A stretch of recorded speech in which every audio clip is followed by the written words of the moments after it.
तो आप लोगों को जो वादा किया है पवन जी ने, वो डेफिनेटली मुझे पता है पूरा करेंगे। जैसे कि उन्होंने कहा है यहाँ पे फिल्म सिटी बनाई जाएगी, तो वो जरूर बनाएंगे। तो सपोर्ट करेंगे ना?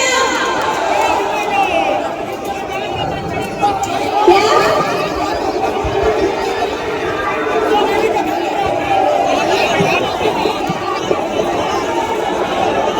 खेसारी जी भी आने वाले हैं 28 तारीख को।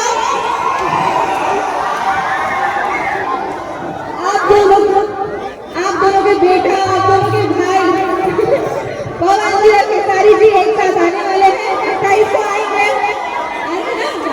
28 को आ रहे हैं, तो फुल ऑन सपोर्ट करिए और पवन जी को जिताइए।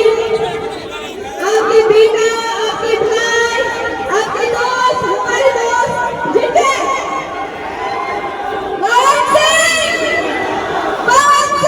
जिंदाबाद जिंदाबाद। बहुत बहुत धन्यवाद काजल जी आपका। तो 12 नंबर पे कैची छाप को बटन दबा के जिताना है और हमारे 5 साल को जिताना है।